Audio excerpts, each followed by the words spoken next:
phoned Michael and I said, right, I've done it. That was the last one. No more media. And I kid you not, that afternoon, I got an email in my inbox asking me if I'd come and screen test for Dragon's Den. And I was like, what? The universe was going, oh, thank goodness. Thank goodness she's cleared some space for us. That's exactly what happened. I was like, that cannot be right. I've just made this decision. What am I going to do?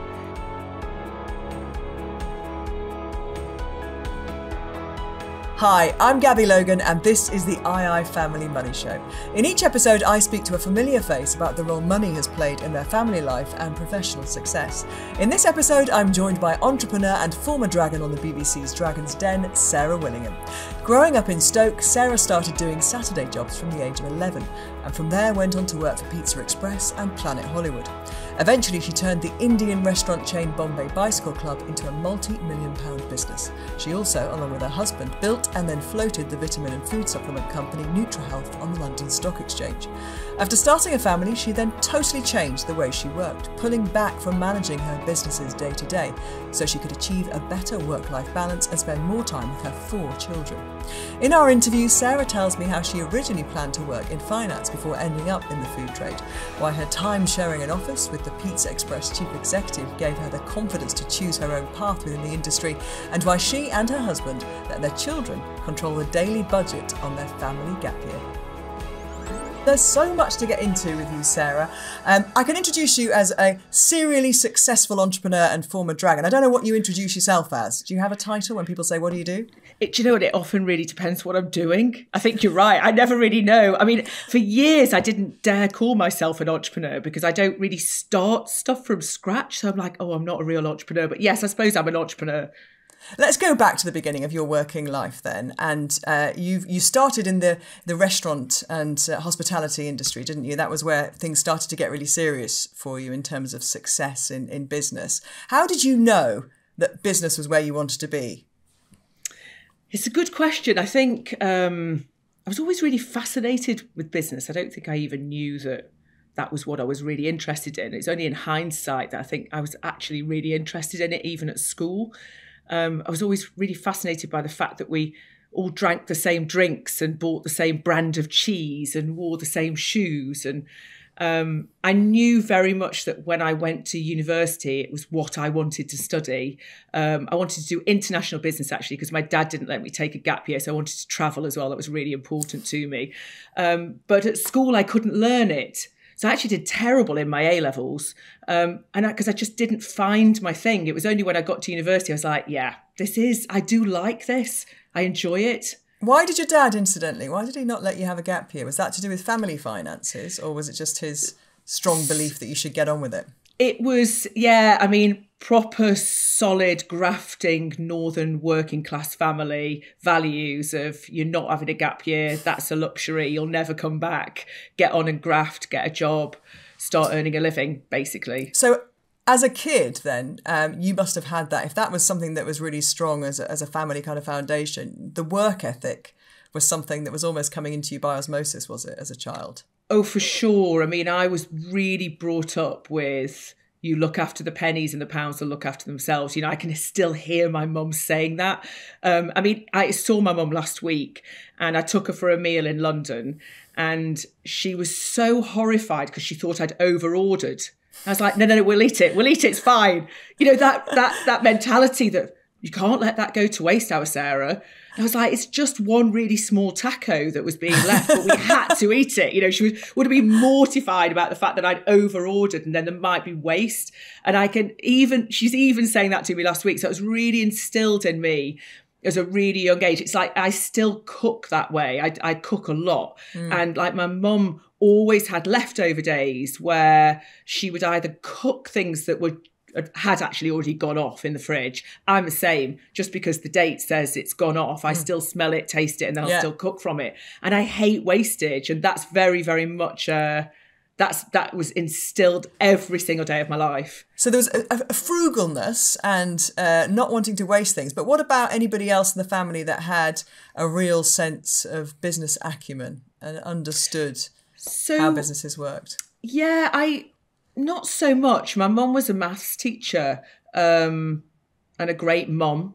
You know, she always picked us up from school at 4 o'clock and was always there. And my dad, whilst being in business, it was very different. You know, he had a job and he worked in supply chain management at Wedgwood. It was very, very, very good at what he did, but sees business completely differently than the way I did. Very much not a risk taker. So I don't know where that came from. I mean, I get asked that a lot in terms of the sort of drive and that need to, I don't know whether it's be successful by my definition of the word success, in what it is that I'm doing. But I just think it's something you're born with. And it was clearly ignited then when you got to university and you found the course and you found the subject that really was all about, you know, this is it. This is the thing I want. What an exciting feeling that must have been. Yeah, it was. And you know what? I didn't feel the need to have my own business at all. I was never driven by, I've got to be an entrepreneur. I think whatever it is that I do, I want to do well. Like, otherwise, frankly, what's the point? You know, you only get that minute once. So why not go all in and enjoy it, whether I'm having a great time, I'm out for the night, or I'm working hard, or with my friends, whatever it is I want to do, I want to do it really, really well. And I think with business, I was just so fascinated by the subject and that I wanted to learn. And actually in my 20s, I had great jobs and was really happy. I didn't think, I'm going to go off and do this on my own. I was really happy traveling, learning, being surrounded by brilliant people, learning from them. And I would have carried on doing the same thing had it have fitted my life. And so the restaurant business, which you became kind of well known for being successful in, well, that wasn't the first industry or the first area that you worked in then, was it? Or had you always kind of gone in that direction? That was kind of luck, really. So I'd always had a Saturday job since I was 11. And it had always been in hospitality. So it was an industry I knew and I loved. I didn't think, and as I think actually so few people do even today, think that there's a career in it, you know, there's a future in it. And then actually I'm same age as you. So back in my day when I left university, it was just cool to go and work in the city. Everyone wants to go and work in the city. It's like you wanted to meet a city boy and work in the city. You know, that was like what everybody talked about. It's not so much now. Everybody wants to be an entrepreneur. I'm cool, finally. But then I just couldn't get a job in the city. I mean, nobody was, I hadn't done well in my A-levels. And even though I did really well in my degree, it was really difficult to get into. I'm not mathematical enough to be able to do it. And then I actually had I was doing a work placement on the Paris Stock Exchange as a runner. I don't know if you remember the old open outcry the floors where people wore those multicoloured jackets. I used to be the runner that took the ticket. Yeah, exactly. There you go. Well, there was 2 left over, one in Paris and one in Chicago. And I managed to get a job as a runner. I applied to every single business that was on that floor. I was determined to wear one of those jackets one day in my life. It was brilliant. And I was working there at the time as doing a work placement, and I had a part-time job in a great business, actually, that they've now got quite a few of them, but this was their first, called the Frog and Roast Beef in Paris. And I was just working on a Sunday afternoon, and I was good behind the bar. It was like busy when all the rugby was on, loads of people pulling pints. It was great. And the owners of that, who were 2 lads who had done an MBA at INSEAD, they just started it, but the people who'd project managed were also project managing the Planet Hollywood opening on the Champs-Elysees. And they were having an absolute nightmare with the Americans, because the Americans had kind of come over and they couldn't understand these French workers that were stopping for lunch. What? You know, that were only doing a 35-hour week? Really? So they just could not cope with the sort of European culture, especially the French. And they asked the owners of the Frog and Roast Beef if they would help them out. And they said, to this day, I'm so grateful. But they said, no, but there's this, we're really busy and we're going to open our second site, but there's this girl that works on a Sunday afternoon. You should speak to her. And then that was it. Because I kind of got into sort of the head office side of the business side of restaurants, I was like, this is it. I'm done. I love this. And then you found by accident had you always been somebody that loved eating out and loved the whole kind of process of going out for dinner and being in a restaurant? Oh, completely. I mean, Yeah. I couldn't really afford it then, to be honest. And my family never really ate out. But I just love food, really love food. I'm very social, so I love people. So it's perfect industry for me. And I have to say now, I've been in it for so many years, I just don't think there's a better industry. I mean, the people are amazing. Well, we always say when we go out, hospitality. we love eating out. And we always say, if you've had a 7 out of 10 meal, but your service has been 10 out of 10, you can forgive a few things. Completely. If your service is 2 out of 10 and the food's 10 out of 10, all you remember is somebody being rude to you, or Totally. you know. And it's so interesting actually that what's created, the vibe that's created, you know. But that's hard to do when you're looking at chains of restaurants, which you've become involved with. So how do you manage that? How do you manage people? Yeah, so it's I was really lucky in my 20s that I worked after Planet Hollywood. I went to Pizza Express, and to be honest, I mean, almost today, their financial structuring is not the best, but as a business, it's still a benchmark in the industry. And I was very, very lucky that I got to share an office before I left, got to share an office for about 18 months with the chief executive and the chair of Pizza Express in the time. Literally changed everything for me. And then I was like a sponge. I must have driven them mad, actually. I'm sure they don't see that period of time quite as roped into spectacles like I do. I'm like, oh, it was a glorious time. They probably think, thank God she went. But I just asked them so many questions. And what I started to understand was, one, the structure of the business model of rolling out a restaurant and how to create shareholder value, because we were a public company at the time. So it's really important to understand that. And then secondly, how you actually do the rollout, and that from a higher level, if that makes sense, because I was sat with the chief executive. And after asking them so many questions, by the end of it, because I'd always held them very much up on a pedestal, you always think, God, these people are so clever. I could never really understand it.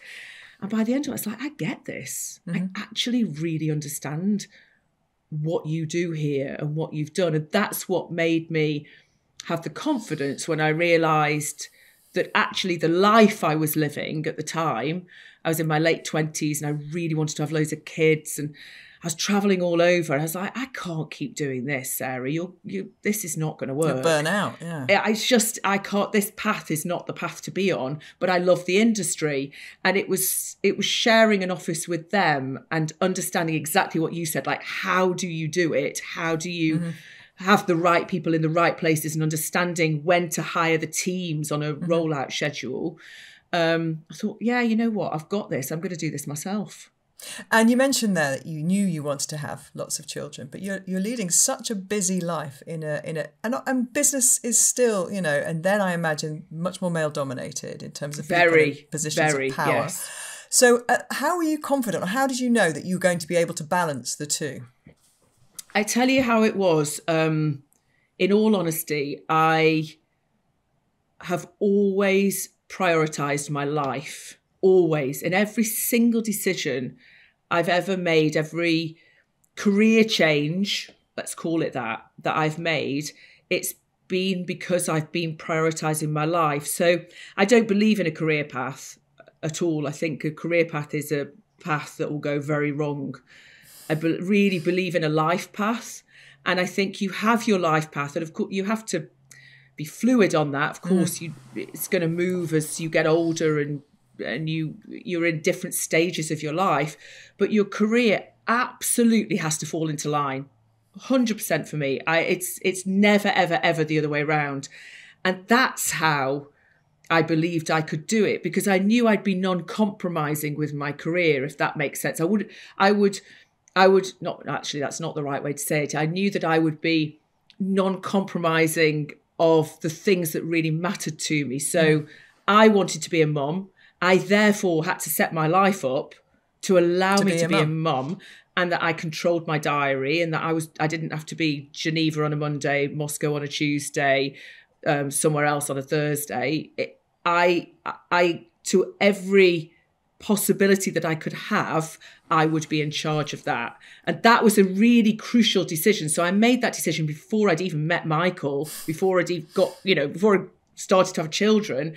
And because I made that decision before, by the time the kids came, I was set up, basically. And I also knew I had to make a bit of cash. That was really important. So it was important to you to have a kind of buffer, was it, before you started to have a family? Well, because ultimately, really, all money does is give you, if you have that mindset, is give you freedom, right? That's my drive, is to be free. And I knew that if I set myself up that I was in charge, made a bit of cash, I would actually, by the time I got to be a mum, I'd have the freedom to make the decisions, and the career just got to fall into line. So had you started then to invest in other things apart from the industry you were working in? Not until after I started to have kids. So again, that was very much a reaction to my life. So I'd had number 2, I had them really quickly, like 4 in 4 years. So I'd had Monty, who was number 2. And with Minnie, it was so easy. She just came in a papoose, and I just wandered around and carried on with my life, really, running the chain of restaurants. And then when I had Monty, all of a sudden I'd got this toddler at home and I'd got the newborn. So again, the newborn, I fed him for 6 months, all of them. So again, he comes in a papoose, off we go on the train to London, whatever. But Minnie was then left at home, and I was like, I can't do this. She's only 14 months. So that made me make the shift again, where I said, okay, I'd made the leap to be on my own, but actually I was going to have to do things differently again, because I wasn't going to be able to run this business. I had 1,500 staff. I couldn't do it and have lots of children. So I then decided to sell, and that's when I started to invest.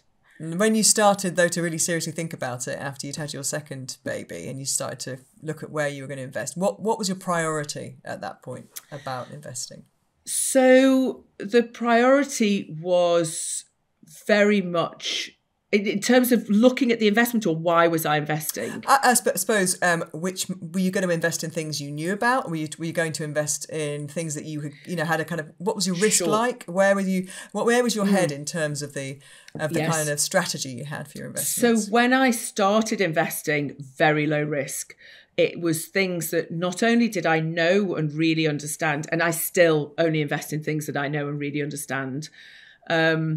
It had to be something that I felt I could move the needle, like I could actually really make a difference to these businesses.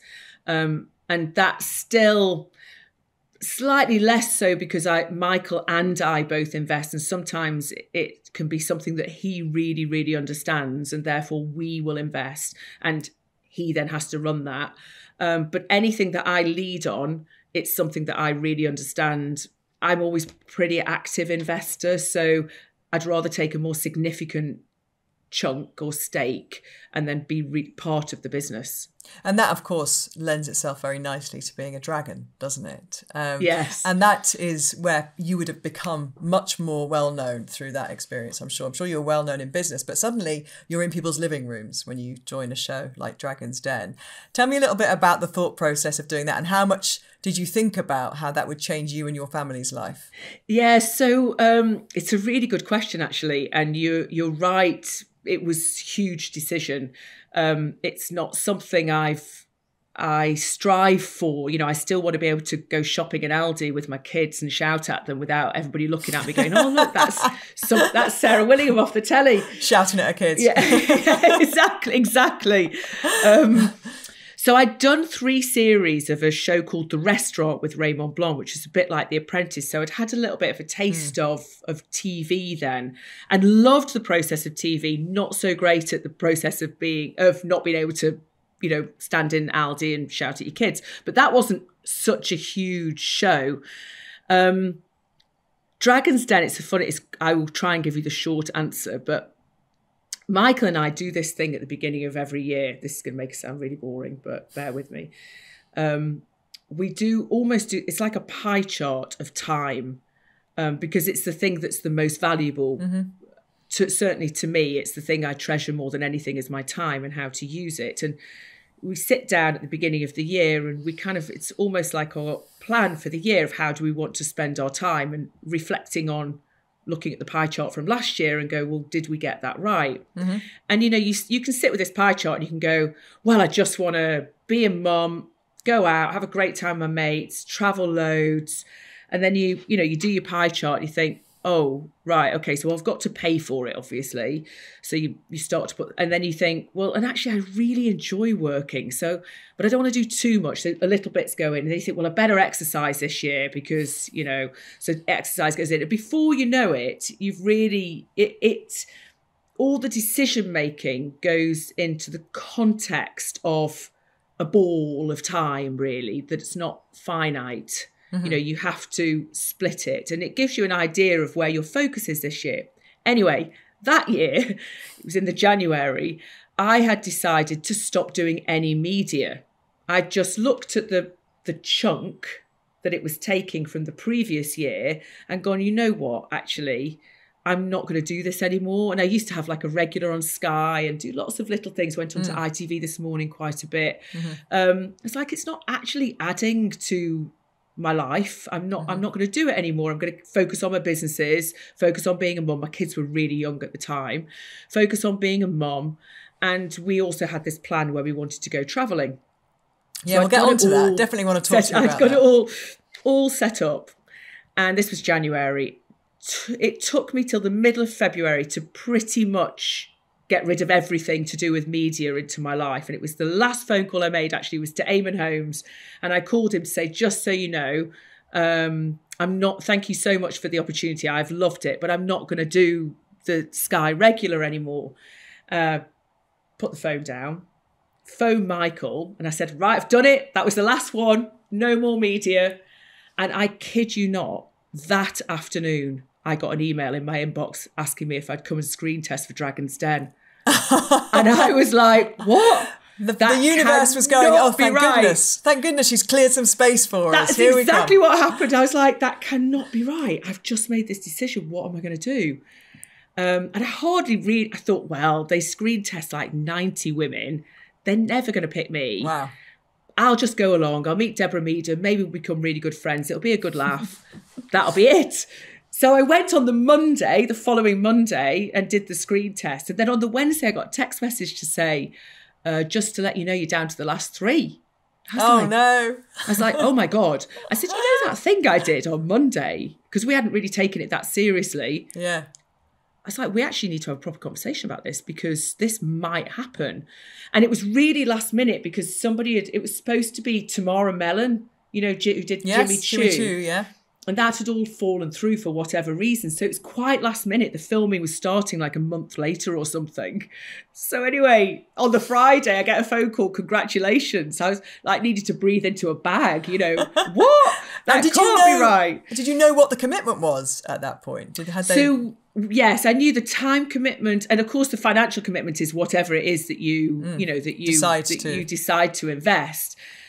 And I was like, the problem with doing, as is the problem with doing anything in TV is you really need to do it twice because the first time you're a bit like rabbit in headlights. Nobody knows who you are. You don't really get it. The second time you really enjoy the process. You sit comfortably in your seat.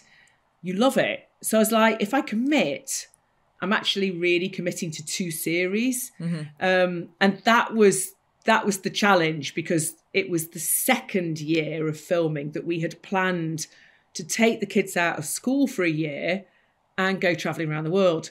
So we had to, when Michael and I said, okay, let's do it. It's an amazing opportunity. I mean, 120 businesses literally get brought to you. And it was fantastic. And I loved it. Every minute of it, loved it. But it did mean us moving our round the world trip for another year, which was fine, completely fine. So in the end, you just did the 2 series. I just did the 2 series. And actually, your impact feels bigger. I feel like you were on it for longer. I don't know why. I think because what you see is, as the viewer, it almost looks like 4 because you see summer, winter. Right. So it almost looks like 4. I think it's just the way the filming is like 6 weeks really times 2. But the TV impact, I think you're right, it is much bigger because they show it at different times. And did you come away from that experience feeling different about investments or feeling you'd learnt anything that, did anything surprise you about what you came away with?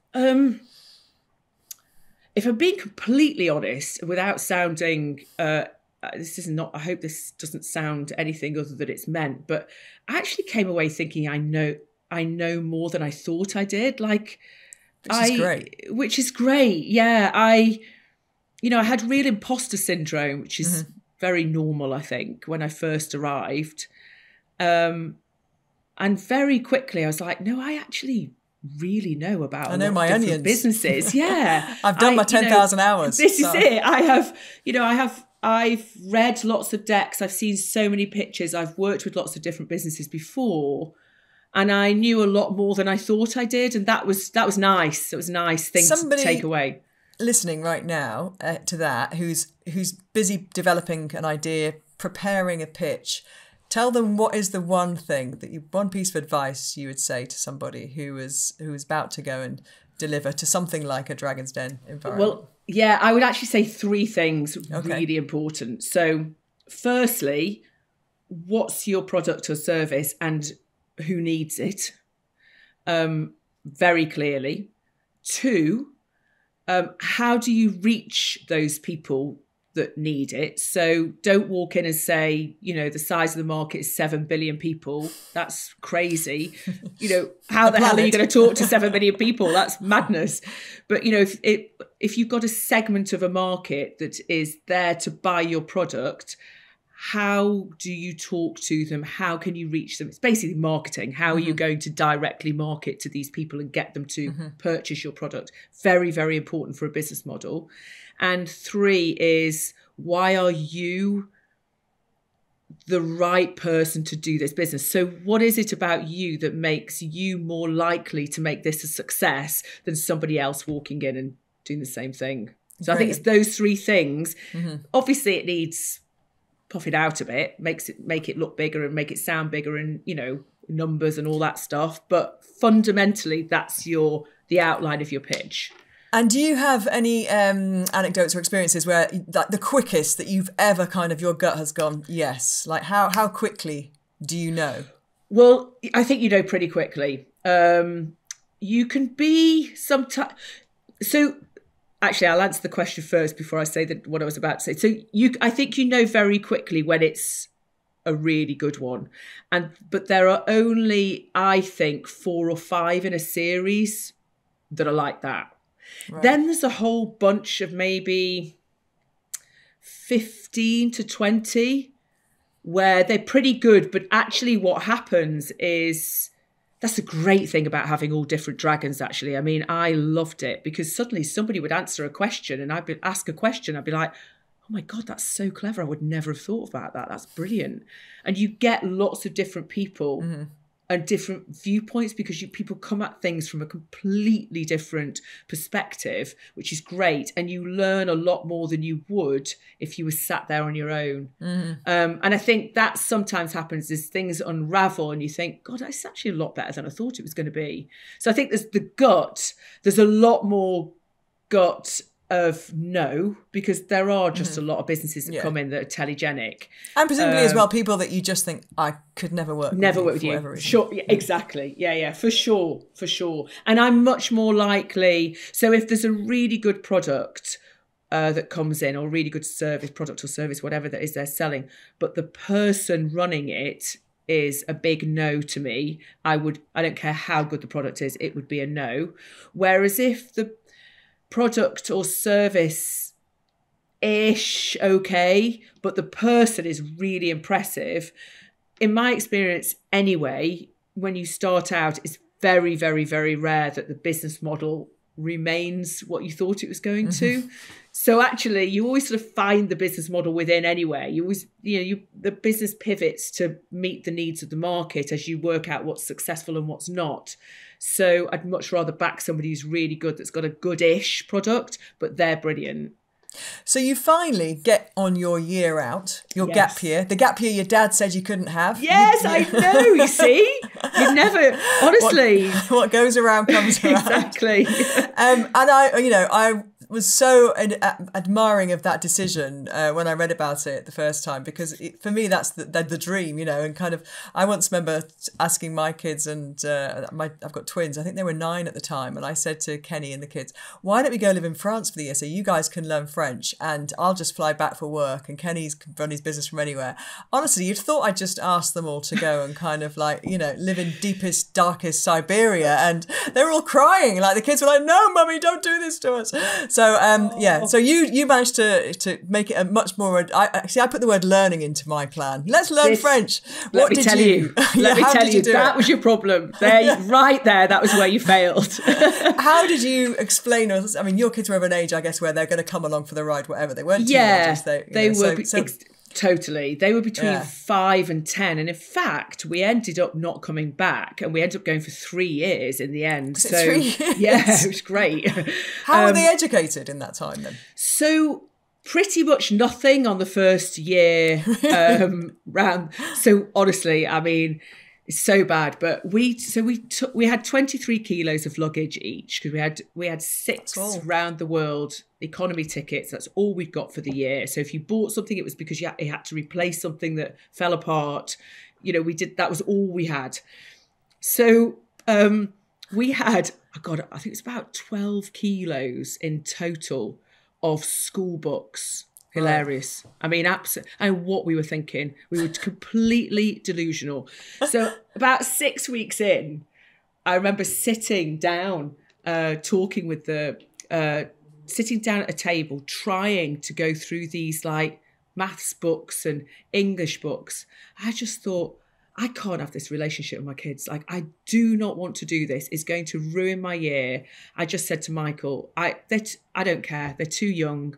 Let us educate them as we go around the world on life, on economics, on nature, on the environment, on culture, on politics. Let's just educate them and deal with the aftermath later, should we need to. You know, and actually, I remember having a very sensible conversation with the kids towards the end of the year where we said, if you need to go back a year, are you prepared to do that? This is the decision that we're making here. And all of them were like, all in. We want to have a great year, and if we have to go back a year, we don't care. It doesn't matter. So when you get to year 2, what happens then? Then they went to a school. So we were towards the end of the first year. We were properly travelling at that point. This with our little 23 kilos of luggage, and I think it was April, and our return ticket was beginning of August. And I just said to Michael, you know, it took us 2 years to make ourselves redundant from our life. Why on earth are we rushing back when we don't have to? I was still flying back and forth. So was he. And even though it wasn't Zoom or Microsoft Teams, we could still have board meetings on video. It was working. So I said, you know, we've never done a ski season. None of us could ski. Why don't we go closer to home? Because we were in Australia at the time. Why don't we go closer to home, but not quite home? And then we Googled ski in, ski out schools Europe, hilariously. And this village came up in Switzerland, and we were like, right, let's go.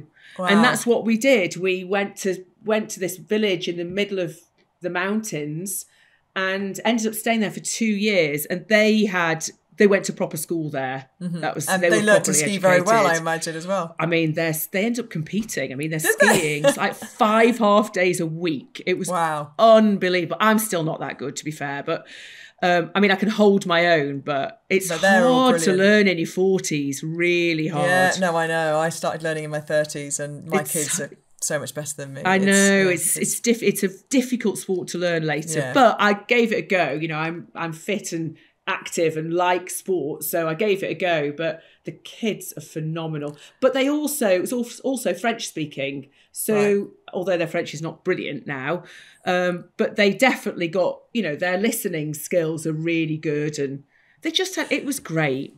How did you while you're away, it's like, you know, you think about when you're on holiday and you don't want to come home, how quickly do you start to kind of live your life on those kinds of trips, and it's not like you're on holiday. Do you know what I mean? Because you have to do real things like discipline your kids, don't you? And make sure they go to bed. Like when you're on holiday, you're like, whatever, eat chocolate in bed. But when when that's your life for 3 years, how quickly do you start kind of pretty quickly? parenting? I mean, we spent the first month in Canada, and that very much felt like a holiday. But we had a really strict budget every day, which the kids ran. Wow, what a lesson! Brilliant. Oh, it was brilliant, and that it really made them understand the value of money. Actually, the relative value, I should say, of money, which I think is the only value of money. It's all about context. So, for example, if we decided to go out to eat in an evening, that would mean we would have to pay less for our accommodation that night, or if we'd done a really big trip, especially in Canada, because the petrol was more expensive. I'll never forget them learning that as we crossed the border. Why is it so much more expensive? So if we spent like $80 on filling up the tank of petrol in Canada, then you couldn't go out for the meal that night, and you'd go to a supermarket and buy a roast chicken. And they were in charge of that. They were in charge of that. So if they wanted to go to Universal Studios, for example, when we got down to LA, well, that has an impact, right? You can't afford that out of one day's budget. So we agreed that we would effectively amortize it over 7 days, and we would take off the amount of the tickets over that 7-day period. But what it meant was it was packed lunches every day, and it was we went to the supermarket and bought the food, and they were like, we want to go to Universal Studios. What a brilliant lesson. But and that happened a lot of the time. They would be like, no, in that case, let's not do this. I mean, we stayed in some awful accommodation, and I remember them when we got to San Diego, they were like, I don't care what it costs. We will eat like banana in a baguette every day. We want to stay somewhere really nice. The kids said that. The kids said that with really soft towels. I was like, okay. So it's brilliant. And it was saying when we were in the Philippines, we'd literally slept on a beach on a tatami mat and a mosquito net and showered in the rain for days. And then when we got to Manila, I'd booked us into a really, really nice, like 5-star hotel. And I remember they went into the bedroom, and I remember them running out going, Mama, you're not going to believe this. They've got towels. I was like, oh my God, they've got towels. And we all just lay in these beds with these duvets on and the air conditioning. We just couldn't believe it. It was like the biggest luxury ever. But anyway, it was good. It was great. As for kids, an incredible experience, but for you as adults as well, to kind of take yourself out of, the life that you were living, and a reminder of all those kind of things that perhaps as students we would go through that kind of travel, I think is absolutely brilliant. So we loved it. How did that, now they're back in, mainstream education. Yeah. Do you see the lessons of those 3 years still very prevalent in their lives? There's no doubt that I think what it is I see their perspective quite a lot. And I think that's the thing that they had more than anything, really, is just I mean, to be fair, Marley was only 5, 6, 7, so he was a bit young, but you do see they see things in context a little bit more than I think, certainly than I would have done at their age. And that's definitely a gift that they have from that travel. But the converse of that was, I think they found it much harder to settle in when we got back. They were just a bit different. They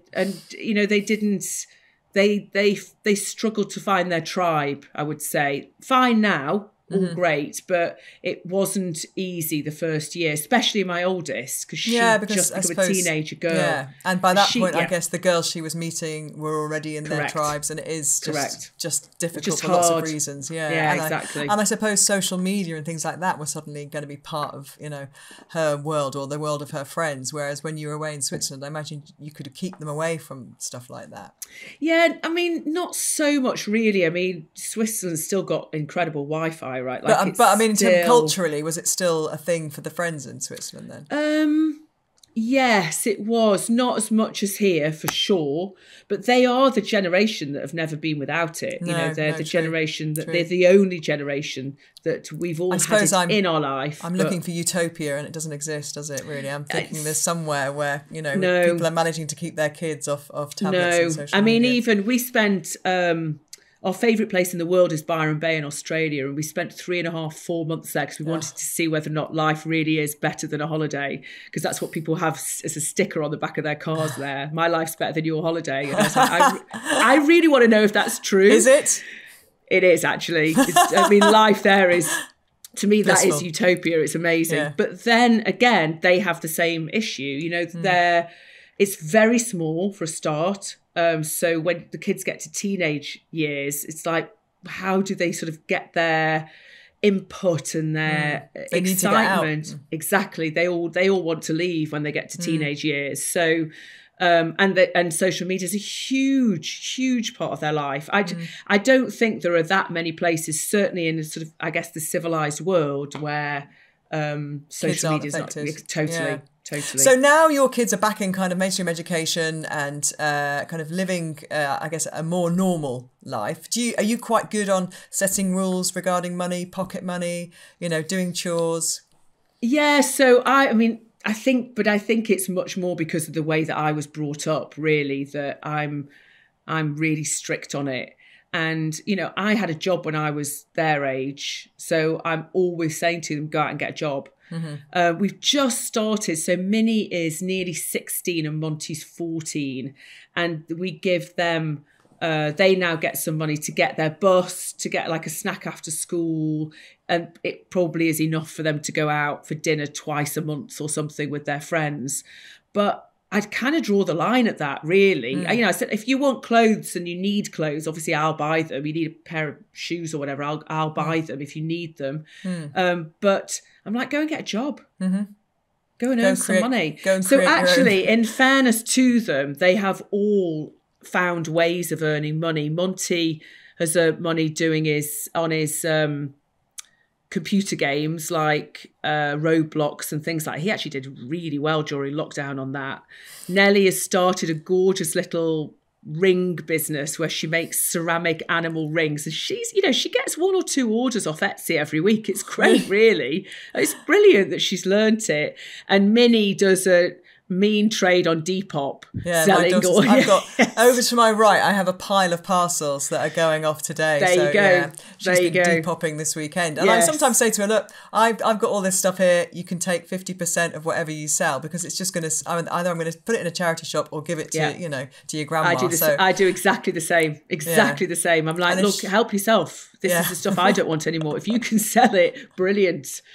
And it just gives them a sense of independence as well, doesn't it? When I see her printing off her labels and packaging things up, I think, well, she's getting on and doing stuff. But it's great. These lessons obviously came from your childhood in many ways, and you realise how they've helped create you, to be the person that you are. And obviously you and your husband have very similar values. You said earlier on that in your 20s, not so many investments, maybe a little pension. Have you become, as you've got older, a little bit safer in some of the investments that you've done? So as well as businesses, have you got things like pensions and ISAs that are just ticking over? Not really. And the reason is because I've found something that I'm really good at, and I really like investing, and I am good at it. And things like the EIS scheme make it really interesting to be able, financially, tax-wise, really interesting to be able to invest in some more perceived much higher risk investments. Mm-hmm. So yes, I do have a pension, but that's not going to keep me when I'm older. It's I think that's the thing, is because I found an alternative. But I would say to anybody, if you don't have that alternative, the pensions are really tax efficient. It's a brilliant way of investing. You've just got to find the right people, but sometimes I meet these people and I think, I know I can invest better than you, so I'm going to do it. But that's because I have found my niche. I don't invest in FTSE 250, which they do, and they do very successfully. I invest in small businesses, AIM-listed businesses, private businesses, but it's what I do and I love, and I know how to I know what I'm looking for. So, but I do think, some people, my best friend used to make so much money out of property because he was brilliant at it. I'd be terrible at that. And for you, the value that you can add as well, as you mentioned before, is really important. Completely. Isn't it? Yeah, that's what Richard used to do. He used to buy a flat, just like I would with a business. He'd buy a flat that's run down, be brilliant at turning it around, and then sell it, live in it for 6 months and then sell it. And he'd done that his whole life and actually built up a really, really good pot because he was brilliant at it. I couldn't do that. Like, it's not my skill set. I'd be terrible at it. But it's finding something that you're good at where you, exactly as you just said, you add the value, you create something, and that's how you look after your future. I'm sure, along the way, some decisions haven't gone as well as others. And every successful person in any walk of life, whether you're a sports person or an entrepreneur, will tell you about the mistakes they learnt from. Sure. What would you say is the one learning or the blip, the bump in the road that you learnt a lot from? So we started a business, a long time ago now, called Let's Save Money. And actually, it was, yes, it made a little bit of profit. It wasn't a complete and utter disaster, but it never got to where it should have got to. We never made a success out of it, put it that way, at all. And I guess in the grand scheme of businesses, it would be classed as a failure. And do you know why? And I think a couple of reasons. One was, we went into something that we knew nothing about. That was a real learning. It was a long time ago. It was real learning. That third thing, and I said, do the pitch. What makes you the right person? What makes you better qualified than somebody else to make this as a success? That's the bit I got wrong. We were not better qualified. We were good people, but we were not better qualified in this particular industry. And that was a real learning. And then it was a very crowded market and we had not nailed the fundamental marketing business model. For every pound you spend, what am I going to get back? And again, huge learning. And it's something every business I look at, if I give you £1, how much am I getting back? It's such an important question. And again, I didn't have the answer to that early on. And we never really got there. We thought we would, but we never really got the right answer. And so I guess those learnings have then made, going forwards. Huge. You never forget the failures, ever. They sit with you. And although I don't give myself 20 lashings anymore, I've definitely learned from them. And with your kids, they had this amazing experience of budgeting for 3 years, which I just think is absolutely brilliant. And the closest I can relate to that is when we used to go out for dinner as kids, we had £5 to spend. We were never allowed to spend more than that. So we'd have to choose between a starter and a calzone, or, if you wanted a Coca-Cola, my parents would you were allowed to fight. And they'd be ordering, kind of smoked salmon to start, then having a steak, and we'd have this £5 thing, which when I tell my kids, they go, really? Nana did that to you? But that's brilliant. Your kids had 3 years of budgeting, which is absolutely brilliant. Now, what do they think of money? Are they, because you're not driven, I don't think, by necessarily, you want the business to be a success, but the material side and the comfort is, you keep pointing back to freedom and choice rather than saying, I need my Lamborghini and my, house in Saint-Tropez. So where do they kind of see money in terms of their values? Yeah, do you know what? It's a really good question. I'd love for you to ask all four of them. That is a really straight question, and see what answer we got if they were asked straight like that. What do I think they would say? I definitely don't think that they are at all driven by material possessions. None of them care about what they wear or the designers or that type of thing at all. Of course they have a privileged life. Of course they do. We live in a really nice house in a really nice place. But we've never been driven by, we don't have cars are not, I'm not a car person, or we have very nice holidays, like that's our thing, but not always luxury. They're often, even now, like a real adventure. It's not about staying somewhere that's really posh. It's actually about doing something or living. We like to try and live somewhere, immerse ourselves in it when we turn up. I definitely think that one of the things that they will take away from their time, their upbringing, will be to write your own narrative, hold the pen to your own story. Sorry about all the cliches, they're terrible. But do you know what I mean? Like it's be in charge of your destiny. What's the either take a risk or work for somebody that took one. It's that and that you think mentality. so by the sounds of it, then there are 4 budding entrepreneurs there who are. Yeah, I mean, I think definitely a couple of them will go down that path for sure. One's very creative, so that'll be interesting because me and Michael aren't particularly creative, so we'll see where she ends up. But I think they're very grateful for the freedom that we've had as parents to be with them, and the emphasis that we've put on that, and we involve them in all our decisions, rightly or wrongly, and only time will tell if we got this right or not. I genuinely don't know if we did, but we're very open with them about the decisions that we make so that they understand the impact. I don't shelter them or shield them from the reality of life, that there's always a pull and a push, and when you make a decision to go down one path, it's going to have a consequence on the other. So understanding that you are making a decision in the context of the bigger picture, I think is an essential life lesson. And finally, speaking of bigger picture and things that are kind of out of, our own kind of remit in terms of life experience and helping others, you seem to kind of enjoy passing on and giving your experience to young women who want to get into business. I know you've been involved in various causes and have done talks about your experiences to encourage young entrepreneurs.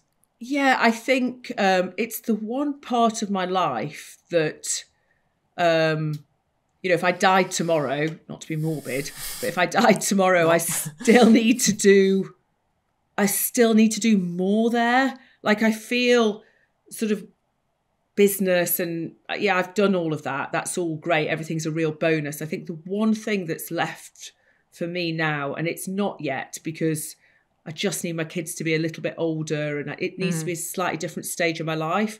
I definitely feel that I'd love to put a lot of my energy and drive into a very focused giving back and helping others. And that will come. I'm really aware that will come.